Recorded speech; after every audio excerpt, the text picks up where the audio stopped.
Photography for me was a doorway to visual creative expression. I was totally enamoured by the magic of photography. You feel kind of wired, you know, when you're taking pictures. And the thing about still photography, it's like moments, you know, it's like instead of this continuous spread of time, you're trying to sort of get some moment. Throughout the late 60s and everything, I was really powering along doing fashion photographs and things, and I kidded myself that this was groundbreaking work, you know, that it was like, this was really what pop art was all about. And then Martin Sharp came back from the UK. He invited me to become part of the Yellow House in 1970. It was incredible having this peer group give permission to the younger people to become artists. It was like some rite of passage. We thought, well, you know, they're saying, I did photographs of things for Brett, and that's when I started doing portraits of him and portraits of other artists. You know, artists became my heroes as, in a way. I saw the great artists as people to meet and to communicate with, which is what set me out on this task of doing portraits of them. The process of photography is one of revealing the subject. The best portraits are an insight into the person, and that's a combination between the sitter and, in my case, the photographer. I'd always done landscapes, but my portraits became the most well-known body of work. But living in a country like Australia and having experienced a fair bit of Central Australia by this stage, Carol and I decided to go to Central Australia and just see what would happen. You know, if somebody looks at an old Aboriginal woman sitting on the ground holding a stick, that they feel a connection with their humanity, well then I feel that that photograph is doing its job. And I'm working more and more on that level with portraits to make people feel really connected to the person in the photograph.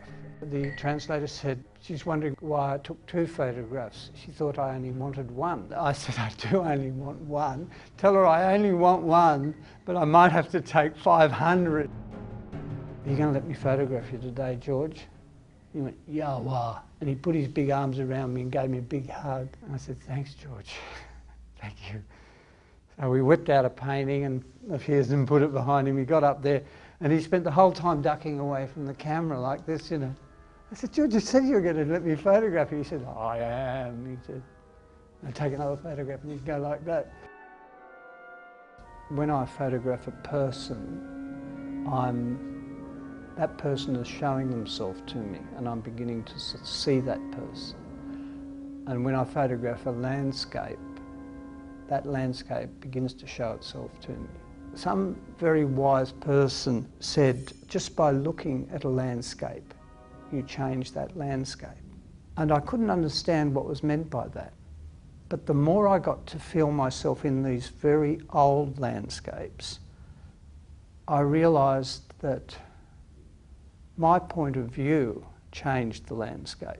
When I started binding these cemeteries together, that was to make a practical demonstration of being present in the landscape, of a European presence. So these works of mine, these recent works, they're a coming together of 2 cultures. They're the very old culture of the landscape in this country with a contemporary perspective on it. When I found myself at twilight time in a distant part of Central Australia, by positioning myself in such a way that there was a foreground of some sort, whether it was a silhouetted desert oak or a blue mallee tree or a mulga tree, that would anchor the expansive horizon of the sky to the ground and give us a sense of place. in the west the moon was rising, and I was thinking, oh, it's going to rob everything of the light. You know, the light from the moon is going to put haze into the sky. But it was perfect timing, because I was set up, and as the moon rose, it provided enough light on the landscape, but didn't phase the sky. I've got the shutter open and I'm looking at the stars and thinking, this is incredible. And then there's a meteorite. And then you think, my God. And then the shutter goes closed again. I look back and zoom in on the LCD screen at the back of the camera. It's the meteorite. I think this is just amazing. There are moments, and then you start thinking, I hope the other stars are in focus. You know?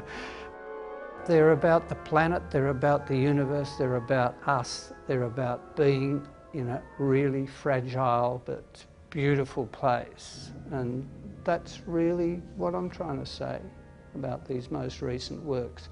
And they're informed by all the years that I've done photography, really.